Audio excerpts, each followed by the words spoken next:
I was standing in the emergency room when they brought him in, a young Marine, barely 23 years old, bleeding internally, bones shattered from a fall during training. His vital signs were crashing fast. The lead surgeon looked at the monitors, shook his head, and said those words I'll never forget. We should make him comfortable. But the Marine kept repeating something that haunted me, something that made my blood run cold. It's too late. Don't try. Everyone seemed ready to accept that. Everyone except me, because I saw something they didn't, a detail so small, so easy to miss, that it almost cost him his life. What I did next would save him, but it would also put my entire career on the line. My name is Catherine Brennan. People call me Kate. And this is the story of the night I had to choose between following orders and following my instincts. Let me take you back to before that night. Because to understand what I did, you need to understand who I am. I'm 38 years old, a registered nurse with 12 years in emergency medicine. I work the night shift at a trauma center in San Diego, California. The kind of place where the worst moments of people's lives come through our doors every single night. But 12 years ago, I wasn't here. I was in a small town in rural Texas, the kind of place where everyone knows everyone, where helping your neighbor isn't just expected. It's a way of life. My mother was a school teacher. My father worked at construction. They taught me early that responsibility and compassion weren't just words. They were actions. Things you did not, things you talked about. I got married young, too young probably, to a paramedic I met during nursing school. His name was David. We had 2 kids together, built what I thought was a solid life. Harrison came first, then Lily 2 years later. For 10 years, I thought we had it figured out. The house, the kids, the careers, the whole picture. But after a decade, the cracks started showing. The kind you can ignore for a while, until you can't anymore. The divorce was messy, painful. It left me questioning everything I thought I knew about myself, about trust, about what I wanted from life. I needed a fresh start, a place where nobody knew my story, where I could rebuild. So 5 years ago, I packed up my 2 teenage kids and moved to San Diego. Left Texas behind, left the memories behind, started over. The city was overwhelming at first. The pace, the noise, the sheer number of people. After small-town Texas, it felt like landing on a different planet. But the hospital where I got hired specialized in trauma cases, especially military personnel from the nearby naval bases. It was intense, demanding, and exactly what I needed to rebuild my sense of purpose. I worked night shifts mostly, which meant my days were spent shuttling kids to school, helping with homework, trying to maintain some semblance of normal family life while sleeping 4 hours at a time. My son Harrison was 15 now. My daughter Lily, 13. Both were struggling to adjust to the move. New schools, no friends, a mother who worked nights and slept days. Harrison had gone quiet, withdrawn. He wouldn't talk about school, wouldn't talk about anything really. I knew something was wrong. A mother knows, but teenage boys don't share. They hold it in until it explodes.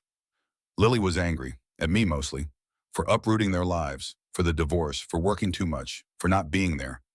I was dating someone new, a kind man named Gregory Holden. Greg. He worked in construction, tried his best to understand the weight I carried home from every shift. But how do you explain to someone the things you see in an emergency room, the split-second decisions, the lives that slip through your fingers, the ones you manage to pull back from the edge? San Diego became my second chance. The hospital became my proving ground, and I was determined not to waste either. It was a Tuesday night in October, the kind of night where the rain hits the pavement so hard it sounds like static.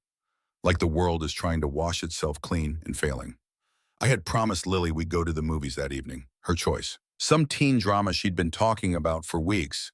I had actually cleared my schedule, told the hospital I couldn't pick up extra shifts. But at 5:30, my phone buzzed. A text from the charge nurse, short, direct. Need you tonight. 2 nurses called out. Dr. Marshall specifically requested you. I stared at that message for a long time. Lily was in her room, getting ready. She'd picked out an outfit, done her makeup. She was excited, actually excited. Something I hadn't seen in months. I could say no. I should say no. But Dr. Richard Marshall didn't request people specifically unless it was serious. Unless he needed someone he could trust when things went sideways. I texted back, I'll be there by 6. Then I walked to Lily's room, knocked on the door. She opened it, saw my face, and I watched her expression change. Watched the light go out of her eyes. You're going to work. It wasn't a question. Lily, I'm sorry. They need me. Dr. Marshall specifically asked for, you always say that. They always need you. What about us? What about what we need? I know, and I'm sorry. We'll go this weekend. I promise. You promise today, too. She shut the door. Not a slam. That would have been better. Just a quiet, defeated close. I stood there in the hallway, feeling like the worst mother in the world. Harrison appeared from his room, looked at me with those old, tired eyes. Eyes that shouldn't belong to a 15-year-old. It's okay, Mom, we get it. But his voice said the opposite. 20 minutes later, I was in my car, driving through the rain to the hospital, the windshield wipers beating a rhythm that sounded like an apology I couldn't make. Greg had texted, "Want me to take the kids out, pizza and movie?" I'd replied with a simple thanks. But I knew it wasn't the same. It was never the same. I arrived at the hospital at 6:15, parked in the employee lot, sat in my car for a moment watching the rain. My phone showed a notification, a text from Lily. I opened it, just one word. Whatever. I closed my eyes, took a breath, then put the phone away. You can't fix everything at once. You can only do the next right thing. That's what my father used to say. So I grabbed my bag, walked through the rain, pushed through the emergency room doors, and stepped into the controlled chaos that was a Tuesday night trauma shift on. The next 6 hours passed in a blur. 2 car accidents, one involving a family of 4. The mother had internal injuries. The father was in shock. The kids were terrified but relatively unhurt. One heart attack, a man in his 50s.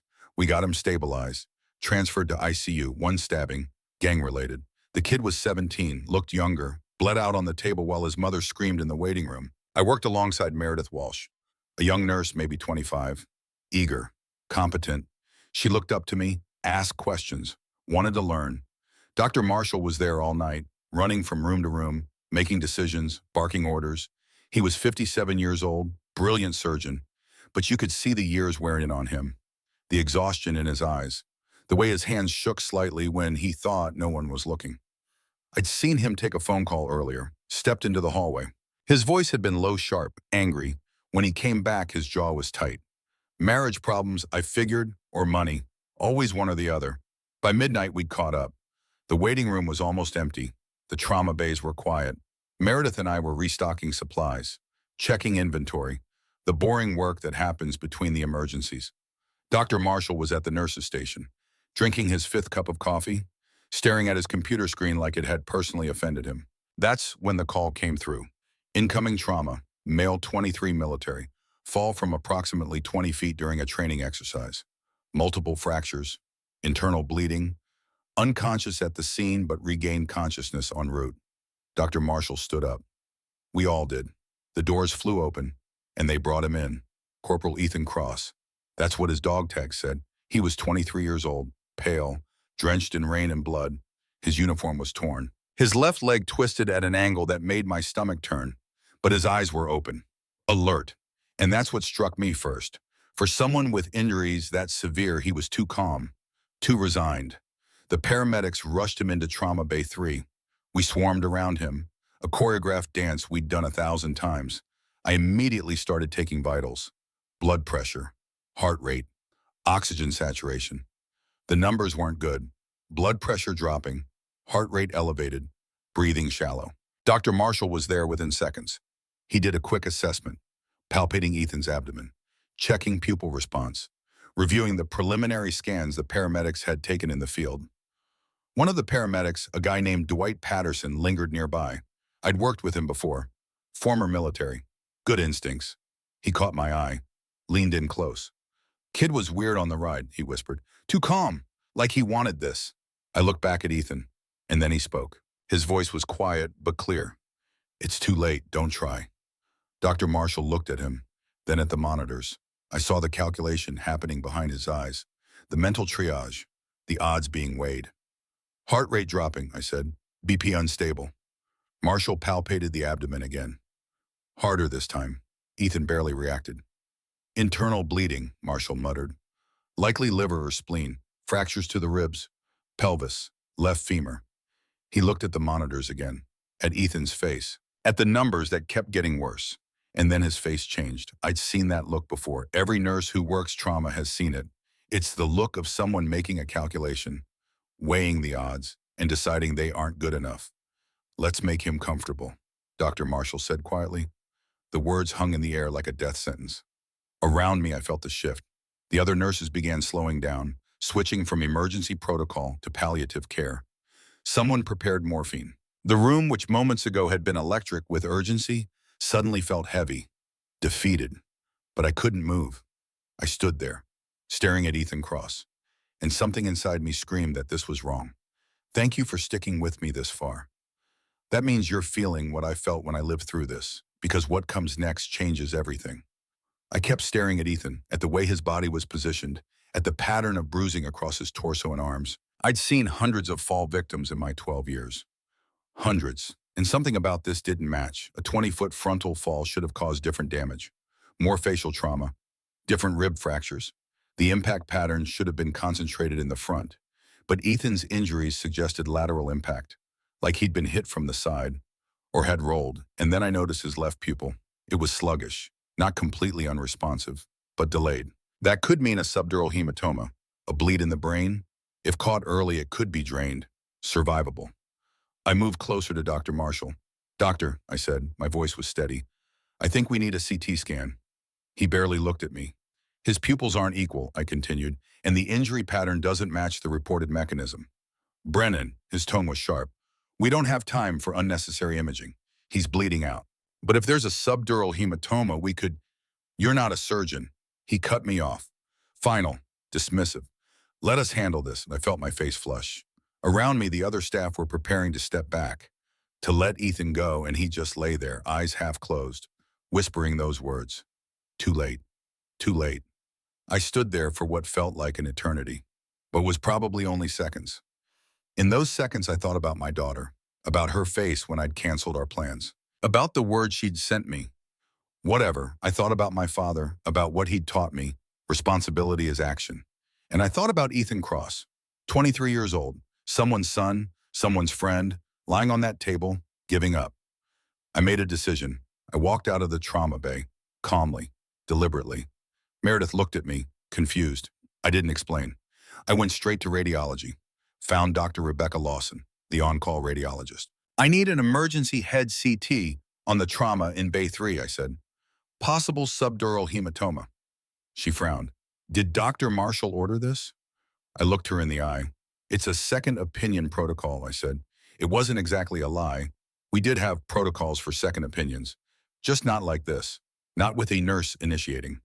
Dr. Lawson hesitated, but she'd worked with me before, knew I wasn't reckless. She nodded.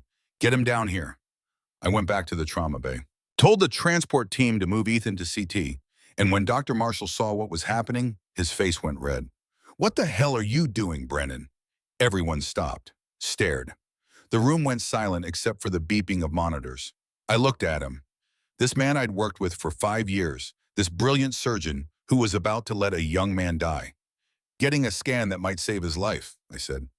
My hands were shaking, but my voice was steady. You just violated protocol, Marshall said. His voice was rising now. You don't have the authority to order imaging. You've put this hospital at legal risk. You've undermined my authority as the attending physician. I don't care about protocol, I said, and I could feel my voice shaking now, could feel the fear creeping in, but also the certainty. I care about that kid in there who's about to die because we gave up too soon. Marshall stared at me. The other nurses stared at me. Meredith had her hand over her mouth, and then for just a moment, something changed in Marshall's eyes. Something that looked almost like shame. But he didn't say anything. The transport team was already moving, already wheeling Ethan toward the door. I followed them, left Marshall standing there. The CT took 8 minutes, longest 8 minutes of my life. I stood outside the imaging room, watching through the window, watching the machine rotate around Ethan's head. Dr. Lawson was inside, monitoring. Meredith had followed me down. Kate, she whispered, what are you doing? I don't know, I admitted, but I couldn't stand there and watch him die. Marshall's going to fire you. Probably. Was it worth it? I looked through the window at Ethan, at this young man I didn't know, this stranger whose life was now tied to mine. Ask me when we see the results. And then something happened that I'll never forget. Ethan woke up, not fully, just for a moment. His eyes opened, found mine through the window, and he spoke. I couldn't hear him through the glass, but I could read his lips. Why? Then he reached out, his hand shaking, grabbed my hand through the window gap. His grip was weak, but desperate. Why are you doing this? His voice was a whisper, barely audible. I don't deserve to live. Tyler died because of me. My heart stopped. What? Tyler died and I didn't. I should be dead, not him. His eyes closed again. His hand went limp. The monitors beeped steady, but his words hung in the air. Tyler died because of me. This wasn't just a medical emergency anymore. This was someone who wanted to die, who believed he deserved to die, and I had just forced him to keep living. You saw him. The CT results came back 3 minutes later. Dr. Lawson called me into the viewing room, put the images up on the screen, and there it was, a subdural hematoma on the left side, causing significant pressure, but caught early, drainable, and the internal bleeding, while serious, was localized, contained to the spleen, potentially controllable. Ethan Cross had a chance, a real chance. I printed the images. My hands weren't shaking anymore. I walked back to the trauma bay. Dr. Marshall was at the nurse's station, filling out paperwork. I put the films in front of him. He has a subdural hematoma, I said, and the abdominal bleeding is contained to the spleen. Both are operable. Marshall stared at the images, then at me. His jaw tightened. You ordered a scan without my authorization, he said slowly. I ordered a scan that might save his life, I repeated. The other doctors and nurses in the room had stopped what they were doing. Everyone was watching. You don't get to make that call, Brennan. Dr. Marshall's voice was rising again. You've put this hospital at legal risk. You violated protocol, and you've undermined my authority as the attending physician in front of my entire staff. I don't care about protocol, I said again, and I could feel my voice shaking now, could feel everything I'd been holding back starting to crack. I care about that kid in there who's about to die because we gave up too soon. Because you gave up. The words came out harsher than I meant, but they were true. Marshall's face went white, then red. Before he could respond, the monitor alarms blared, loud, insistent, the sound of a life ending.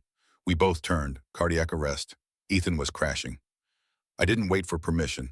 I ran to his side, climbed onto the gurney, started chest compressions. Someone get the crash cart, I shouted. We need to get him to the OR now. Around me, the staff sprang into action, muscle memory taking over. But Dr. Marshall stood there, for what felt like an eternity, just stood there, staring at me, at Ethan, at the choice in front of him. And then he cursed under his breath. Fine, he said. Prep for emergency surgery. He looked at me, and his eyes were hard, cold. But this isn't over, Brennan, not even close. I didn't care. All I cared about was keeping Ethan Cross alive long enough to get him to the operating room. Everything else could wait. The surgery took 4 hours. 4 hours where I wasn't sure if I'd saved a life or destroyed my career. 4 hours where I stood in that operating room and as the assisting nurse, even though Dr. Marshall made it clear he didn't want me there. But Helen Porter, the OR supervisor, allowed it. Probably because she knew I was the one who'd pushed for the intervention in the first place. The atmosphere was tense. Dr. Marshall barely spoke except to give orders. His hands, usually so steady, trembled slightly as he worked. But he was good. Brilliant even. The subdural hematoma was drained successfully. The pressure on Ethan's brain released, and his vitals stabilized almost immediately. Then they moved to the abdomen. The spleen was lacerated, badly, but not beyond repair. They controlled the bleeding, stitched what needed stitching, monitored him closely for any other complications. When they finally closed him up, the room was silent, except for the rhythmic beeping of the monitors. Ethan was alive, stable. He'd make it to the ICU. When we wheeled him out, I felt my legs almost give out. The adrenaline crash hit me like a wave. I sat down in the hallway outside the OR, put my head in my hands, let myself shake. I'd saved him, but I knew deep down that the real fight was just beginning. Now I want to hear from you. Where are you watching this story from? Drop it in the comments. It's incredible to see people from so many places following stories like this, because what happens next, it gets worse before it gets better. 2 days later, I was called into human resources. My supervisor was there. So was the hospital's risk management officer. They informed me that I was being formally written up for insubordination and violation of medical protocol. Dr. Marshall had filed a complaint. He claimed I had acted recklessly, endangered the patient, and created a hostile work environment by challenging his medical judgment in front of staff. I was placed under formal review. That meant every decision I made, every patient interaction, every charting entry, all of it would be scrutinized. I felt like I was under a microscope. The atmosphere at work changed almost immediately. Colleagues who used to greet me warmly now avoided eye contact. Nurses I'd worked alongside for years suddenly had nothing to say to me. Dr. Marshall made his displeasure known in subtle ways. He questioned my assessments in front of patients. He reassigned me to less critical cases. He made sure everyone knew I was in trouble. At home, I tried to hold it together for my kids, but they could tell something was wrong. My daughter Lily asked me one night if I was going to lose my job. I told her no, but I wasn't sure I believed it. Greg tried to be supportive. He really did. "You saved someone's life," he kept saying. "How can they punish you for that?" But it wasn't that simple. Medicine is built on protocols, hierarchies, chains of command. I'd broken those chains, and there were consequences. One week after the surgery, Corporal Ethan Cross woke up. I was making rounds in the ICU when I saw his eyes open. He looked confused at first, disoriented. But when he saw me, something shifted in his expression. Recognition. "You're the nurse," he said. His voice was rough from the breathing tube. "You're the one who didn't give up." I felt tears prick my eyes. "How are you feeling?" "Like I got hit by a truck," he said, managing a weak smile. "But I'm alive." He paused. They told me you're the reason I'm alive." I sat down next to his bed. "You scared us pretty badly." He looked away. I scared myself. And then slowly Ethan Cross began to tell me his story. But that story, that's where part 2 begins. If you've made it this far, thank you. Subscribe to the channel, hit that notification bell. Because what comes next, it's going to change everything you think you know about this story. About Ethan, about me, about the choice I made that night. See you in part 2. Over the next hour sitting in that ICU room, Ethan Cross told me his story. And it broke my heart. 6 months earlier, he'd been deployed overseas, Middle East. A classified operation, the kind where they don't tell families exactly where their sons and daughters are going. Ethan was part of a small unit, elite, highly trained, the kind of soldiers who handle sensitive missions. His best friend was a Marine named Tyler Bennett. Tyler was 24 years old, blonde hair, blue eyes, from a small town in Oregon. Had a younger sister named Sophie who he talked about constantly. Ethan and Tyler had gone through basic training together. Deployed together, become brothers in the way only soldiers can. "We were on patrol," Ethan said. His voice was quiet, distant, like he was seeing it all over again. "Standard reconnaissance, nothing dangerous, just gathering intel." He paused, closed his eyes. "But then we heard it, the sound you never want to hear, gunfire. Close, too close." I didn't say anything, just held his hand. "We were ambushed. They knew we were coming. Don't know how, don't know why, but they were waiting." His grip had tightened on my hand. Tyler and I were point, leading the patrol. When the first shots came, I froze. Just for a second. Just 1 second. A tear rolled down his cheek. Tyler pushed me, shoved me to the ground, behind cover, and then he couldn't finish. He didn't have to. "Tyler took the bullet meant for you," I said softly. Ethan nodded. 3 of them, center mass. He died in my arms, bled out in less than 2 minutes. "And you know what his last words were?" I shook my head. "Take care of my sister." That's what he said. "Take care of Sophie." Ethan opened his eyes. They were red, hollow. "I came home without a scratch, not one, while Tyler went home in a box." "That's not your fault," I said. "Isn't it?" I froze. If I'd reacted faster, if I'd moved on my own, if I'd been paying attention, you'd both be dead. He looked at me. Maybe that would be better. And there it was. The truth I'd suspected since that night in the ER. Ethan Cross didn't just have physical injuries. He had survivor's guilt, PTSD, the kind of wound that doesn't show on X-rays or CT scans. "When did the training accident happen?" I asked. He smiled, but it wasn't a real smile. It was bitter, broken. It wasn't really an accident, not completely. My stomach dropped. I volunteered for the exercise. High-altitude rappelling, dangerous, complicated. I wasn't required to do it, but I volunteered. Why, because part of me wanted something bad to happen. Part of me thought if I got hurt, if something went wrong, maybe that would make it even. Maybe that would be fair. He looked at the ceiling, and when I woke up in that ambulance, When I realized how badly I was hurt, when I felt the pain, I felt relief. Relief. Yeah, because I thought this was it. This was my punishment, my penance. And when I heard that doctor say it was too late, he trailed off. You accepted it, I finished. I wanted it to be true. We sat in silence for a long moment. Then Ethan looked at me, really looked at me. But then I woke up here, and for the first time in 6 months, I felt, I don't know, like maybe there was a reason I'm still alive. I squeezed his hand. There is a reason. You just have to find it. What if I can't? Then we'll find it together. But even as I said those words, I knew something had changed. This wasn't just a medical case anymore. This was a young man wrestling with demons I couldn't see, couldn't scan, couldn't operate on. And my decision to save him, it had forced him to confront something he'd been trying to escape.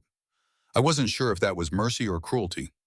Ethan's story spread through the hospital within days, but not in the way I'd hoped. Instead of being seen as a miraculous save, it became a point of ethical debate. Some staff argued that I had intervened in the case of someone who might have been exhibiting suicidal behavior, even if unconsciously. That by saving him, I might have violated his autonomy. Others defended me, said that in the moment there was no way to know his psychological state, that our job is to preserve life first and ask questions later. The controversy grew, and then I received the email from the hospital's ethics committee. They wanted to review the case in detail to determine whether my actions were justified or if I had overstepped. I was summoned to appear before them. The hearing was scheduled for 3 weeks away, 3 weeks to prepare, to gather evidence, to build a defense. My lawyer provided by the nurses' union was a man named Marcus Reeves, mid-50s, gray hair, kind eyes, but a tough demeanor. He reviewed my case, read the reports, listened to my side, and then he gave me his advice. Apologize, he said. Accept a temporary suspension. Move on quietly. I stared at him. Apologize for saving his life. Apologize for violating protocol. There's a difference. Is there? He sighed. Kate, I've been doing this for 20 years. I've seen dozens of cases like yours. And I'm telling you, fighting this will only make it worse. The hospital has lawyers, resources. They'll drag this out, make your life hell, and in the end you'll lose. But I saved him. That doesn't matter, not legally. It should matter. Maybe, but the world doesn't work that way. I left his office feeling more alone than ever. At home, things were falling apart. Lily wasn't speaking to me. Not really. She'd answer direct questions with one-word responses, but the anger was still there, simmering. Harrison was even quieter than usual. I'd catch him staring at nothing, lost in his own world. And Greg, sweet, well-meaning Greg, he was trying, but the distance between us was growing. One night, about 2 weeks after Ethan woke up, Greg came over with dinner. Chinese takeout, my favorite. The kids were in their rooms. We sat at the kitchen table. How are you holding up? He asked. I'm fine, I lied. Kate, come on, you can talk to me. I don't know what to say, Greg. I saved someone's life, and now I might lose my job, my career, everything I've worked for. How am I so supposed to feel? Proud, you should feel proud. I feel terrified. He reached across the table, took my hand. You did the right thing. Anyone can see that. Then why does it feel like I'm being punished? He didn't have an answer for that. We ate in silence for a while. Then Greg said something that caught me off guard. Do you regret it? I looked up at him, took the, what? Do you regret saving him? If you could go back, would you do it differently? I thought about that, really thought about it. I thought about Ethan's face when he woke up. The confusion, the pain, but also the glimmer of something else, something that might have been hope. No, I said finally, I don't regret it. Greg nodded slowly. Then that's all that matters. But I could see it in his eyes, the doubt, the concern, the worry that I was throwing my life away for a stranger. And maybe I was. 2 days before the ethics hearing, something unexpected happened.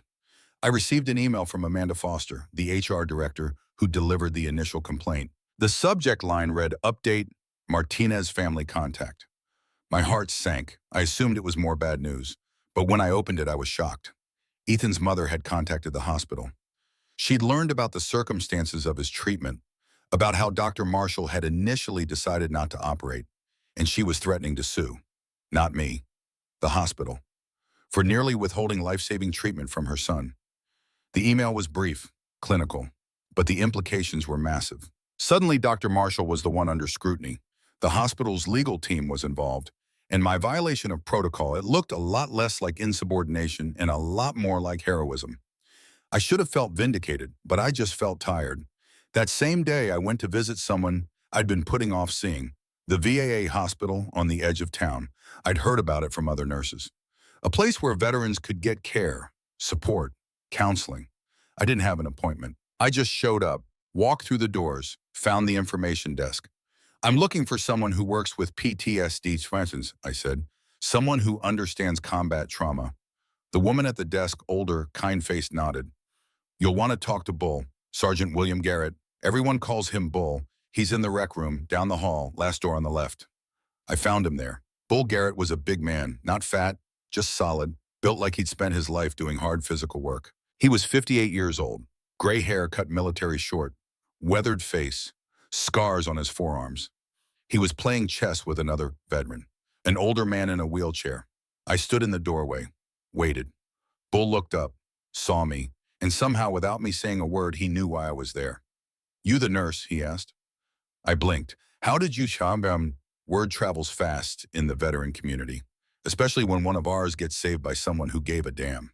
He stood up, gestured to a quiet corner of the room. Come on, let's talk. We sat in two worn chairs, a small table between us. I'm Kate Brennan, I said. I know who you are, and I know what you did for Corporal Cross. How do you know Ethan? I don't, but I know his story. It's the same story I've heard 100 times. Good kid, saw something bad, lost someone close, came home broken, blamed himself. Bull leaned back in his chair. What can I do for you, Kate? I wasn't sure where to start.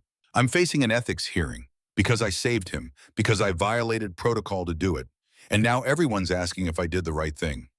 If I had the right to force him to live when part of him wanted to die. Bull was quiet for a moment. Then he said something I'll never forget. You ever been in a burning building? The question threw me. No. I have, twice. Once in combat, once stateside in a training accident. And you know what happens to people in burning buildings? I shook my head. They get disoriented. The smoke, the heat, the fear. They lose their sense of direction. And sometimes they run toward the fire instead of away from it because they're confused, because their brain is screaming at them and they can't think straight. He leaned forward. When that happens, you don't ask them which way they want to go. You don't respect their confusion. You grab them and you drag them to safety. Even if they fight you, even if they scream that you're going the wrong way. His eyes held mine, because once they're outside, once they can breathe again, once they can think clearly, then they can decide what they want to do next. But you have to get them out first. Ethan wasn't in a burning building, I said. Yes, he was. It just wasn't a building you could see. I felt tears burning my eyes. What if I was wrong? What if he really wanted to die? What if I took that choice away from him? Then he'll tell you, when he's thinking clearly, when he's had time to heal. And if he says you were wrong, then you apologize and you learn from it. But Kate, yeah, I've been working with vets for 15 years, and I've never not once met someone who was truly ready to die. I've met a lot of people who were ready for the pain to stop, but that's not the same thing. He stood up. You did good. Don't let anyone tell you different. I left the VA feeling lighter than I had in weeks. Bull's words gave me something I'd been missing, permission to trust myself. The day before the ethics hearing, I spent hours preparing, reviewing medical records, printing lab results, organizing timelines. Marcus Reeves, my lawyer, had sent me a list of questions to expect, ways to answer, phrases to use and avoid.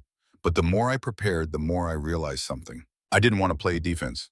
I didn't want to apologize or justify or explain away what I'd done. I wanted to stand by it.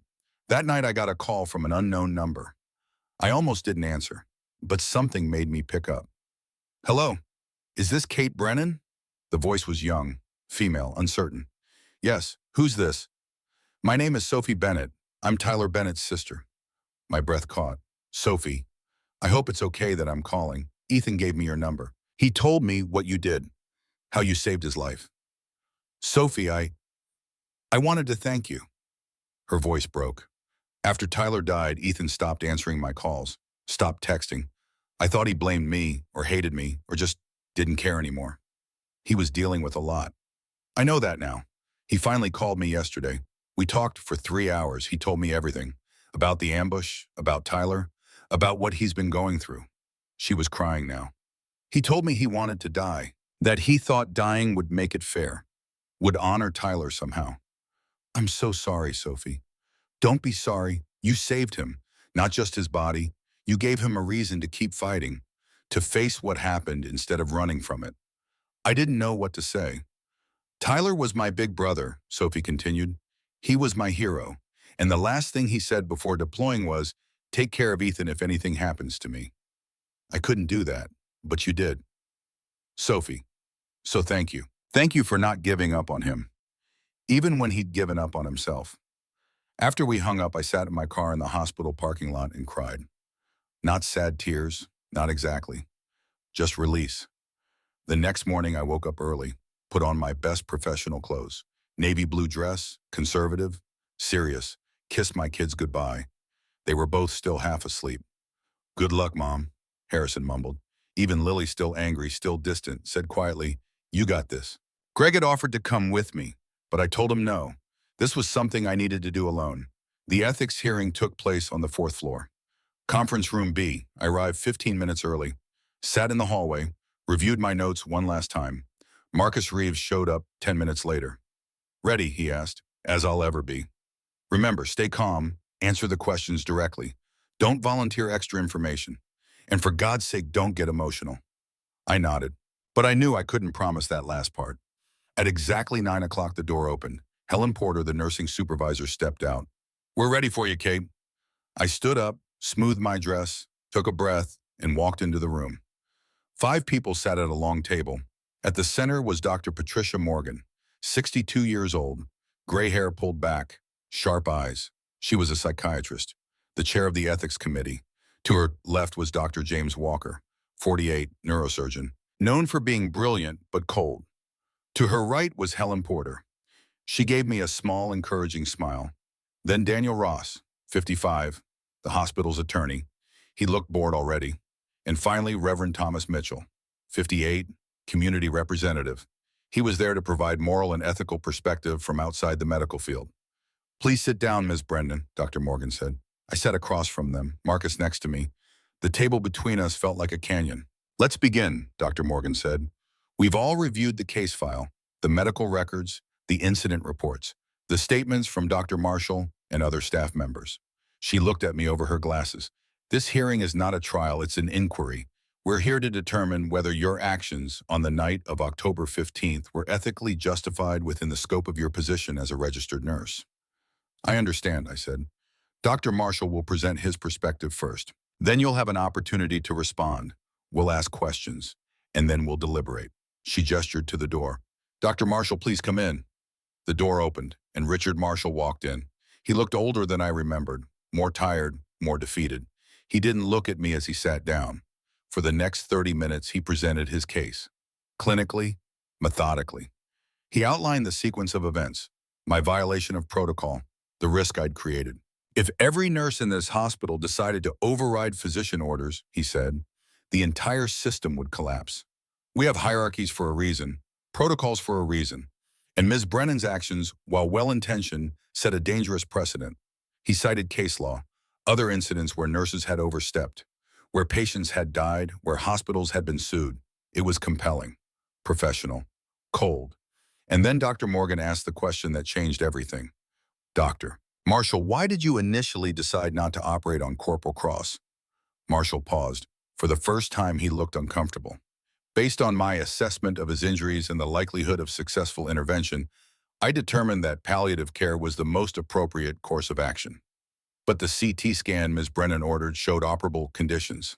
A subdural hematoma that could be drained, a splenic laceration that could be repaired. Were you aware of these possibilities? I suspected them, but I didn't believe they were survivable given the totality of his condition. Or, Dr. Morgan said slowly, were there other factors influencing your decision? Silence. Dr. Marshall, I'm going to ask you directly. Were you exhausted? Were you dealing with personal issues that might have affected your judgment? Marshall's jaw tightened, and then to my shock, he admitted it. Yes, I was tired. It was my 4th major case that day. I had received news that my divorce was being finalized.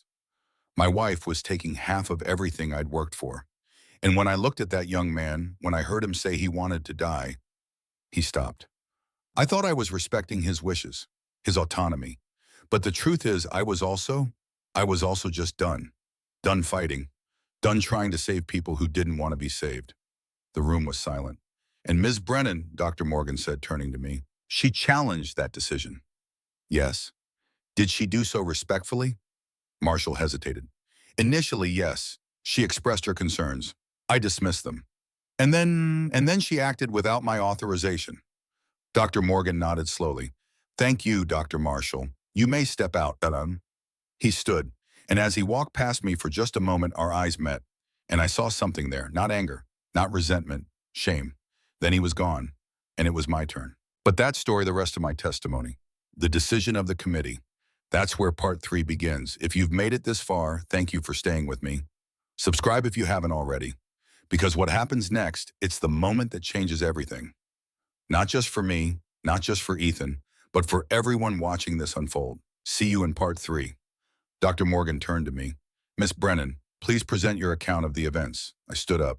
Marcus had told me to stay seated, to remain calm and composed. But I couldn't sit anymore. I walked to the front of the room, placed my folder of evidence on the table, and I began. On the night of October 15th, Corporal Ethan Cross was brought into our emergency room with multiple traumatic injuries. Dr. Marshall assessed him and determined that his injuries were non-survivable. He ordered palliative care. I opened my folder, pulled out the first set of images. But I noticed something. The injury pattern didn't match the reported mechanism. A frontal fall from 20 feet should have produced different trauma, more facial damage, different rib fractures.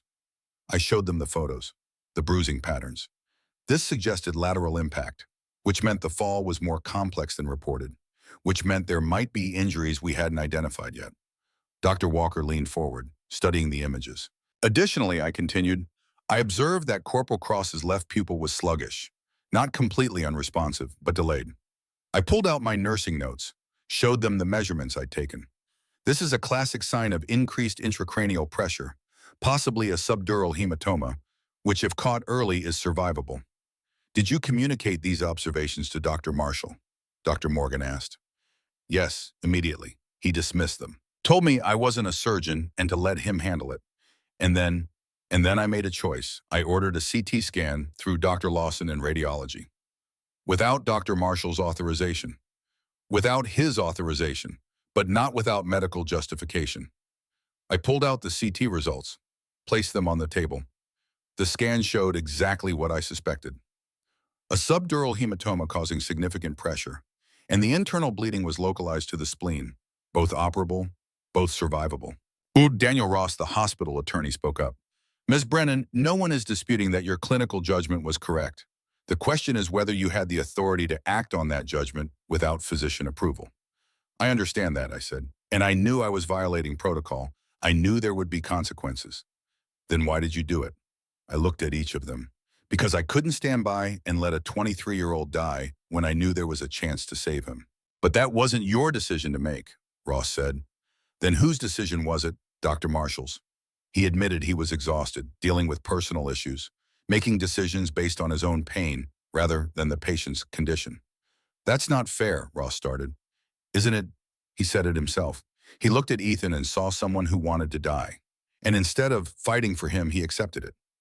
Ms. Brennan, Dr. Morgan interrupted, let's talk about something else, about Corporal Cross's psychological state.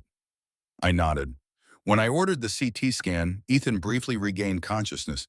He grabbed my hand, and he said something that changed everything. I paused, remembering that moment. He said, "Why are you doing this? I don't deserve to live. Tyler died because of me." Reverend Mitchell leaned forward. He wanted to die. In that moment, yes, I believe part of him did. So you violated his wishes, his autonomy. Did I refuse to let trauma and guilt make decisions for him? I pulled out another document. This is a letter from Sergeant William Garrett. Everyone calls him Bull. He's a counselor at the VA hospital who specializes in combat PTSD. I read from it. Soldiers experiencing survivor's guilt often express suicidal ideation in the immediate aftermath of trauma. But this is not a rational choice. It's a symptom. And our job is to treat the symptom while keeping the patient alive long enough to heal.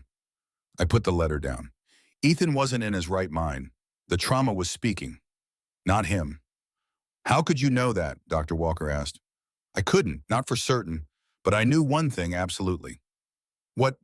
If I let him die, he'd never have the chance to get better, to heal, to discover whether he actually wanted to die or just wanted the pain to stop. Silence filled the room. Then Dr. Morgan spoke. You mentioned Sergeant Garrett. Have you been consulting with him about this case? I visited him once, seeking perspective, understanding. And what did he tell you? I smiled slightly. He told me about burning buildings, about how people in crisis sometimes run toward the fire instead of away from it because they're disoriented, and how in those moments you don't ask which way they want to go. You pull them to safety. And then when they can think clearly, they can decide what to do next. Reverend Mitchell nodded slowly. Powerful analogy. I thought so too. Dr. Morgan looked at her notes. Ms. Brennan, you mentioned evidence. Is there anything else you'd like to present? I took a breath. Yes, with Corporal Cross's written permission, I'd like to read a letter he wrote to this committee. I pulled out the envelope. Ethan had given it to me 2 days ago. My hands shook slightly as I opened it, and I began to read. My name is Corporal Ethan Cross. I'm 23 years old. I've served in the United States Marine Corps for 4 years. 6 months ago, my best friend, Tyler Bennett, was killed in action while saving my life. My voice caught. I cleared my throat. When I came home, I couldn't face what had happened. Couldn't accept that I was alive, and Tyler wasn't. I blamed myself, hated myself, and part of me wanted to die too. The training accident wasn't entirely an accident. I was reckless, careless. Part of me hoped something bad would happen. And when it did, when I woke up in that ambulance and realized how badly I was hurt, I felt relief. I looked up at the committee. They were all listening intently. When I heard Dr. Marshall say it was too late, I accepted it. I thought it was finally over, that I was finally going to pay for surviving when Tyler didn't. But then Nurse Brennan refused to give up. She fought for me when I couldn't fight for myself. And when I woke up after surgery, when I realized I was still alive, my first emotion was anger. I was angry at her, angry that she hadn't let me die. Reverend Mitchell's expression changed. But then something happened. I remembered Tyler's last words, take care of my sister. I remembered my promise to him, and I realized something. Dying would have been easy. Dying would have been escape. But living, facing what happened, dealing with the guilt and the pain and the memories, that's hard. That takes courage. Nurse Brennan didn't just save my life. She gave me the chance to honor Tyler's memory by living, by being the man he believed I could be, by taking care of his sister Sophie like I promised. My voice was shaking now. I'm not going to lie and say I'm cured, that I don't still struggle. I do, every day. But I'm getting help. I'm seeing a counselor. I'm facing what happened instead of running from it. And none of that would have been possible if Nurse Brennan had followed protocol that night, if she had respected my wishes in that moment of crisis. I folded the letter. She gave me something I didn't know I needed, a second chance, not just at life, at choosing life. The room was completely silent. Dr. Morgan removed her glasses, rubbed her eyes. Thank you, Miss Brennan. Is there anything else? I thought for a moment. Then I said something I hadn't planned. Yes, one more thing. I looked at each of them. I've spent the last 3 weeks questioning myself, wondering if I did the right thing, wondering if I had the right to make that choice for Ethan. And I don't have a perfect answer. I don't know if I was right or wrong. All I know is that in that moment, I couldn't watch a young man die when I believed there was a chance to save him. Maybe that makes me reckless. Maybe it makes me insubordinate. Maybe it makes me a liability. I paused. But it also makes me a nurse, because that's what we do. We fight for our patients, even when it's hard, even when it costs us something, even when everyone else has given up. I sat down. Marcus looked at me, half impressed, half horrified that I'd gone off script. Dr. Morgan addressed the committee. Does anyone have additional questions for Miss Brennan? Dr. Walker raised his hand. Miss Brennan, hypothetically, if you face the same situation again, knowing what you know now about Corporal Cross's psychological state, would you do anything differently? I didn't hesitate. No, I'd do exactly the same thing. He nodded, wrote something down. One more question. Do you believe nurses should have the authority to override physician decisions? No, I don't believe that at all. I believe we should have a system that allows for second opinions, for concerns to be heard and evaluated, for nurses with years of experience to be taken seriously when they raise urgent clinical observations. But you didn't use the existing system because there wasn't time. Ethan was dying. Every second mattered. The system you're describing takes minutes or hours. He had neither. So you're saying the ends justify the means. I'm saying that protocols exist to save lives. And when following protocol means letting someone die unnecessarily, then we need to examine the protocol, not punish the person who recognized its failure in real time. Dr. Walker sat back, something like respect in his eyes. Dr. Morgan looked around the table. Any other questions? Silence. Then we'll take a 90-minute recess to deliberate. Ms. Brennan, Mr. Reeves, please wait in the hallway. I stood, walked out. Marcus followed me. In the hallway, he turned to me. That was either brilliant or career suicide. I honestly can't tell which.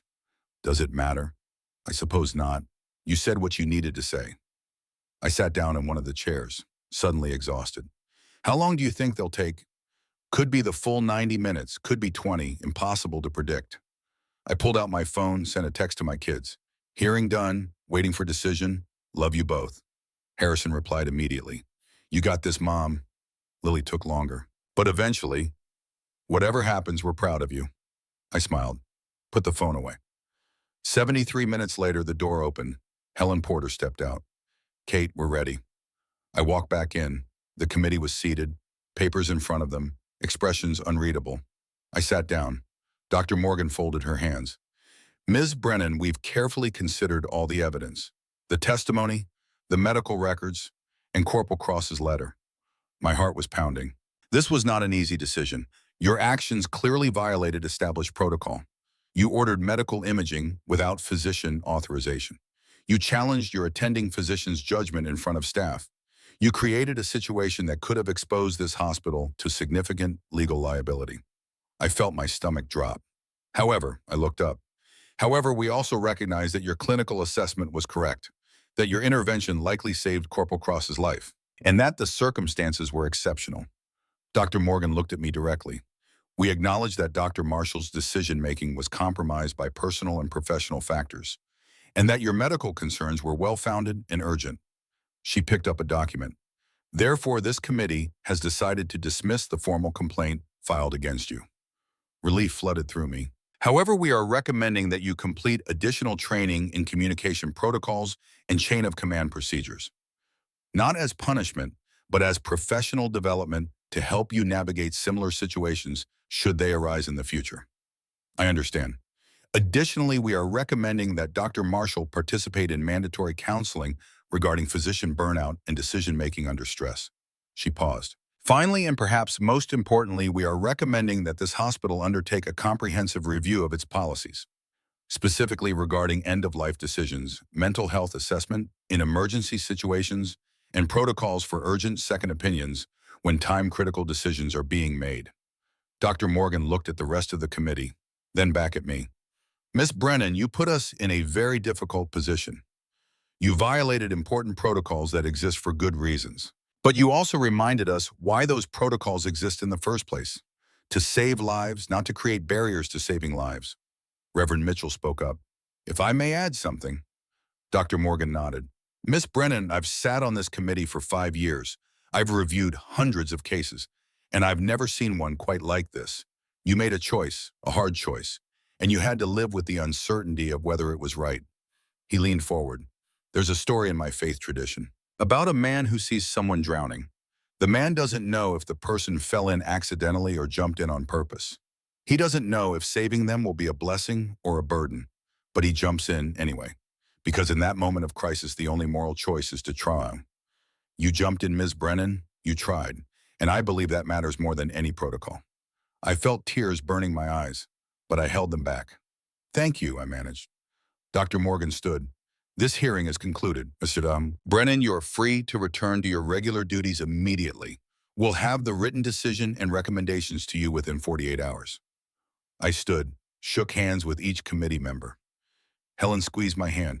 Proud of you, she whispered. As I turned to leave, Dr. Morgan called out, Ms. Brennan. I turned back. For what it's worth, I believe you made the call that mattered, the one that will let you sleep at night. Outside in the hallway, Marcus grinned. Well, that could have gone significantly worse. Yeah, you should celebrate. Take the rest of the day off. Decompress. Maybe. But first, I had something to take care of. I found Amanda Foster in her office, the HR director, same woman who delivered the initial complaint weeks ago. Kate, I heard the decision. Congratulations. Thank you, but I wanted to ask you something. Go ahead. What happened with Mrs. Cross, Ethan's mother? I heard she contacted the hospital. Amanda hesitated, then gestured for me to sit. She did. About 2 weeks ago, she'd learned about the circumstances of her son's treatment from Ethan himself, about how Dr. Marshall had initially decided not to operate. And she was furious, threatened to sue, not you, the hospital, for nearly withholding life-saving treatment from her son. Amanda pulled out a file. Our legal team met with her. Once she understood the full picture, including your actions and the ethics review, she withdrew the threat. Did she say anything else? She asked me to give you something. Amanda reached into her desk, pulled out an envelope. She dropped this off yesterday, said you'd understand. I took the envelope. My name was written on the front in neat handwriting. Thank you, I said. I didn't open it until I was alone in my car. Inside was a short letter and a photograph. The photo showed a young man in marine dress blues, blonde hair, blue eyes, smiling. Tyler Bennett. The letter was brief. Dear Kate, I'll never be able to thank you enough for saving my son. But I want you to know something else. Tyler's sister Sophie called me last week. She and Ethan have been talking. Really talking. Working through their grief together. She told me Ethan is going to be okay. That he's finding his way back. That's because of you. You gave me my son back. And you gave Sophie her brother back. With eternal gratitude, Margaret Cross. I sat in that car for a long time, just holding that photo, looking at Tyler's face. This young man I'd never met, who died saving his friend, whose death had nearly claimed 2 lives instead of 1, until someone refused to let it. That evening I went home. My kids were waiting. They'd ordered pizza, set the table. We're celebrating, Lily announced. You don't even know what happened, I said. Don't care. You went in there and fought. That's worth celebrating. Harrison hugged me, my quiet, withdrawn son who'd been struggling so much. I told the kids at school, he said, about what you did, about how you saved someone even when everyone said not to. Harrison, they thought it was cool. They thought you were cool. He smiled. Made me cool too. By association. I laughed. Actually laughed. We ate pizza, watched a movie, just the 3 of us. And for the first time in months, it felt like we were okay. Later that night, after the kids were asleep, I called Greg. Kate, how did it go? They dismissed the complaint. I'm cleared. That's fantastic. I'm so happy for you.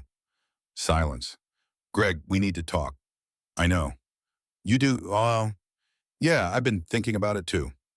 More silence. You're an amazing woman, Kate. Strong, principled, everything I admire, but we're in different places right now. I know. And it's not fair to you. You deserve someone who can be present, who can give you their whole attention. And you deserve someone who understands what you do, who gets why you make the choices you make. So we're ending things, yeah, but Kate, I'm glad I knew you, even if it wasn't forever. Me too, Greg, me too. We said goodbye, gently, with respect. And I felt sad, but also relieved. Sometimes the right thing and the hard thing are the same thing. 3 months passed. The hospital implemented the new protocols. Mental health screenings for trauma patients, training for all staff on recognizing PTSD and suicidal ideation in emergency cases, and a new rapid response system for urgent second opinions. They also created a new position, patient advocate coordinator. Helen offered it to me. You'd work with patients and families, she explained. Bridge the gap between medical decisions and human needs. Make sure voices are heard. Make sure we don't miss what you saw that night. I thought about it seriously, but ultimately I declined. I'm a nurse, I told her. That's where I belong. At the bedside, in the crisis moment. That's what I'm good at. She understood, but I did agree to take on a teaching role. Once a month, I'd lecture to new nurses about clinical judgment, about trusting your instincts, about advocacy and when to push back. And I always told them Ethan's story. Dr. Marshall left the hospital at the end of November. We never spoke after the hearing, but on his last day, I found a note in my locker. Kate, you were braver than I was that night. You saw what I was too tired to see. You fought when I was too defeated to fight. Thank you for reminding me why we chose this profession. I'm taking a position at a smaller hospital in Montana. Teaching, mentoring, trying to make sure the next generation doesn't burn out the way I did. I hope you'll forgive me someday. Richard Marshall. I folded the note carefully, put it in my wallet next to Margaret Cross's letter. Some things you keep, as reminders. 6 months later, I heard that Dr. Marshall had indeed started a mentorship program in Montana, focusing on physician wellness and preventing burnout. Someone told me he'd become an advocate for better work-life balance in medicine. Maybe what happened with Ethan had changed him too. I hope so. One cold morning in January, I got a call at work. Mrs. Brennan, this is Dr. Amanda Foster. I'm a clinical psychologist specializing in PTSD. Different Amanda from your HR department, she added with a laugh. I know it's confusing, but I've been working with Corporal Cross since he was discharged from the hospital. Okay, how is he? That's why I'm calling. He's doing remarkably well. He's completed intensive therapy. He's processing his trauma in healthy ways. And he's asked me to reach out to you. My heart skipped. Is something wrong? Not at all. He's being discharged from my program today. Full completion. And he'd like to see you, to thank you in person. Are you available? I looked at my watch. I was between shifts. Where and when? Hospital cafeteria, noon today, if that works for you. I'll be there. I arrived at 11:45, got coffee, sat at a table by the window, and at exactly noon, Ethan walked in. He looked completely different, healthier, stronger. There was color in his cheeks, light in his eyes, purpose in his walk. He saw me, smiled, a real smile, walked over. Kate, Ethan. He sat down across from me. For a moment, we just looked at each other. You look good, I said. I feel good, really good, for the first time since Tyler died. I'm so glad.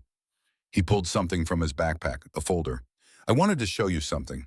He opened it. Inside were college applications.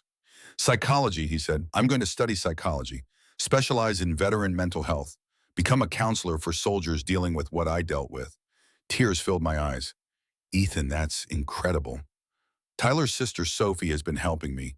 We've been talking a lot, working through everything together. She's studying social work. How is she?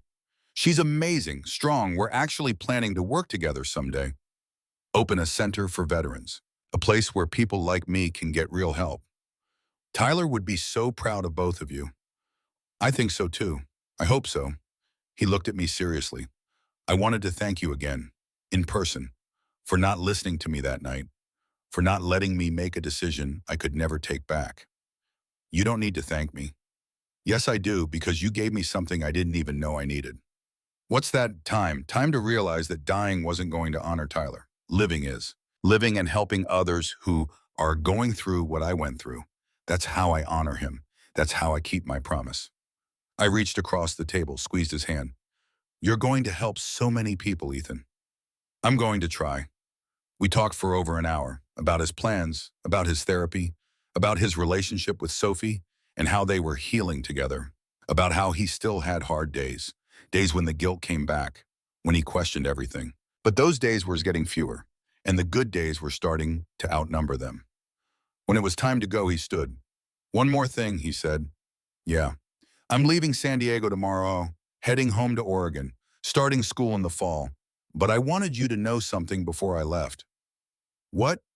You didn't just save my life that night. You taught me something I'll never forget. He paused. You taught me that sometimes the bravest thing you can do is let someone else fight for you when you're too broken to fight for yourself. And then when you're strong enough, you fight for someone else. He hugged me tight. That's what I'm going to do for the rest of my life. Fight for people the way you fought for me. And then he was gone. I sat there for a long time after he left, just staring out the window, thinking about everything that had happened, about choices, about consequences, about the thin line between saving someone and respecting their pain. At home that night, my kids were doing their homework. Harrison at the kitchen table, math problems spread out in front of him, Lily on the couch, reading for English class. Normal, peaceful, good. How was work, Mom? Lily asked. Good, really good, actually. Yeah, I saw Ethan today, the Marine I told you about. Both kids looked up. How is he? Harrison asked. He's doing great. Going to college. Going to help other veterans. That's cool, Harrison said. Lily smiled. You did that, Mom. You changed his whole life. He changed his own life. I just gave him the chance. Same thing, she said. Maybe it was.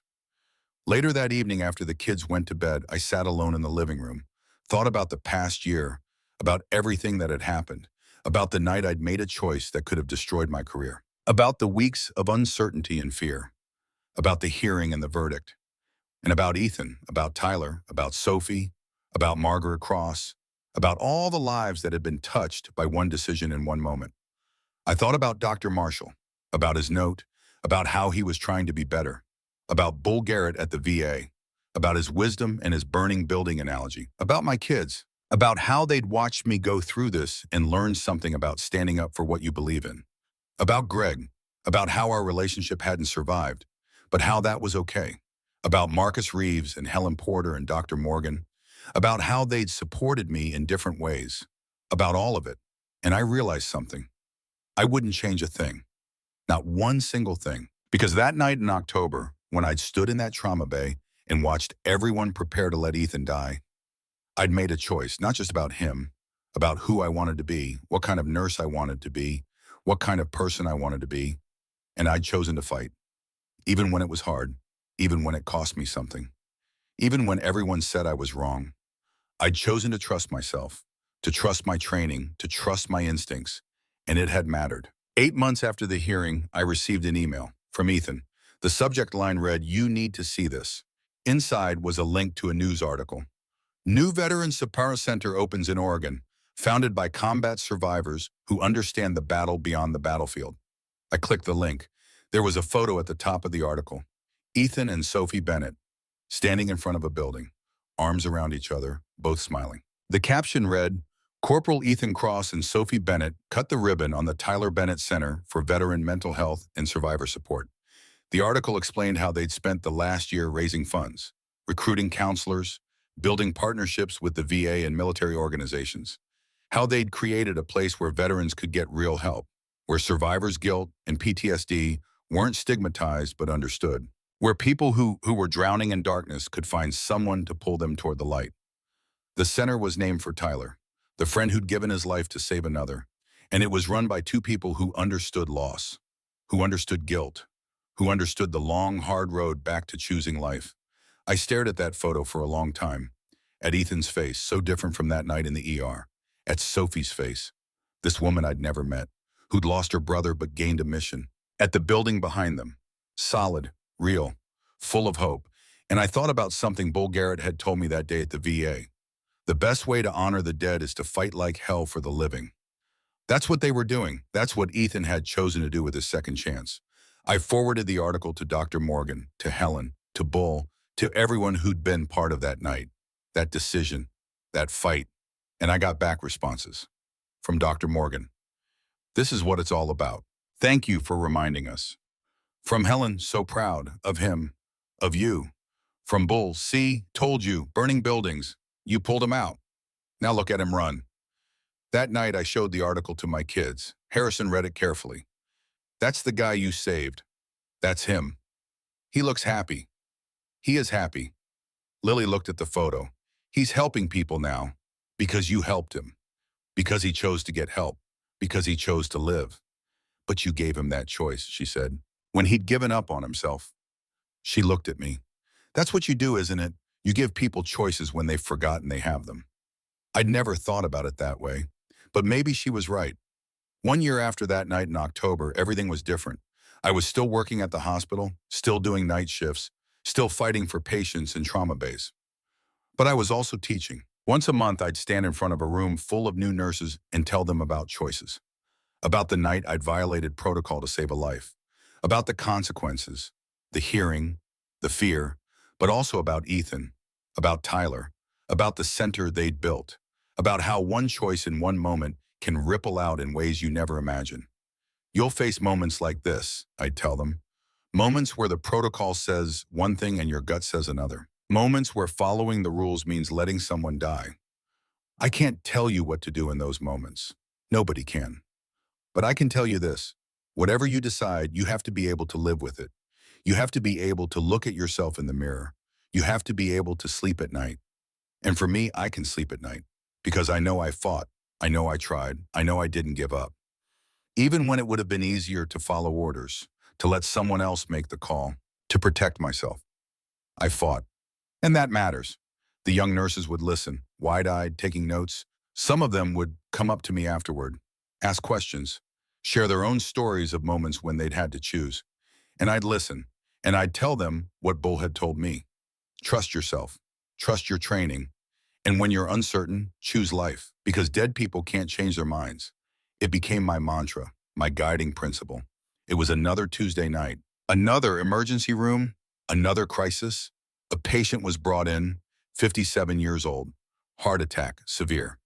The attending physician looked at the EKG, looked at the vitals, shook his head. Too much damage.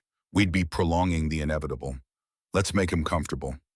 I looked at the monitors, at the patient, and I saw something, small, easy to miss, a detail that didn't quite fit. I stepped forward. Doctor, I think we should consider one more thing before He turned to me, and I saw recognition in his eyes. He knew who I was, what I'd done. What do you see, Brennan? I pointed to the monitor. The rhythm. It's not typical for the reported presentation. I think there might be something else going on, something we could address. He looked at the monitor again, closer this time. Then he looked at me. You're right, let's run it. Get me up. And we were moving, fighting, trying. We saved him. That 57-year-old man walked out of the hospital 3 weeks later, and the attending physician found me after the case. Thank you, he said, for speaking up, for not staying quiet. It's my job. No, your job is to follow orders. What you did is something more than that. He paused. You made me a better doctor today, by not letting me give up too soon. I smiled. Then we're even, because this job makes me better every day. That's the truth. Every shift, every patient, every impossible choice, they all make me better, make me stronger, make me more certain that I'm doing exactly what I'm supposed to be doing. My name is Catherine Brennan. I'm 39 years old now, a year older than when this story started. I'm a registered nurse with 13 years of experience in emergency medicine. I'm a mother to 2 incredible teenagers who are teaching me just as much as I'm teaching them. I'm a teacher to young nurses who will face their own impossible choices someday. And I'm someone who made a decision one night that changed everything. Not just for Ethan Cross, not just for Tyler Bennett's memory, not just for Sophie and Margaret and everyone who loved them, but for me too. Because that night I learned something fundamental about who I am. I'm someone who fights, even when it's hard, even when it costs something, even when everyone says I'm wrong. I trust my gut. I trust my training. I trust my instincts. And when I'm faced with a choice between following protocol and saving a life, I'll choose life every single time. Even if it means putting my career on the line, even if it means standing alone, even if it means living with uncertainty about whether I was right. Because at the end of the day, I can look at myself in the mirror. I can sleep at night. I can tell my children that when it mattered most, I didn't back down. And that's worth everything. If this story moved you, if it made you think, if it reminded you of something important, I want you to do something. Share it. Share it with someone who's facing a hard choice. Someone who's wondering if they should speak up or stay quiet. Someone who's questioning whether their voice matters. Tell them about Ethan. Tell them about the Tyler Bennett Center. Tell them about second chances and fighting for people who can't fight for themselves. Because that's how we change things. One choice at a time, one voice at a time, one person refusing to give up at a time. Thank you for staying with me through this entire journey. Thank you for listening to my story. And remember, when everyone tells you it's too late, when everyone says there's no hope, when the protocol says to give up, that's when you fight hardest. That's when you trust yourself most. That's when you make the choice that lets you sleep at night. The choice to try, the choice to care, the choice to never ever give up on someone who still has a chance. I'm Kate Brennan. I'm a nurse, and this is what I do every single day for the rest of my life. This was my story. Thank you for being part of it.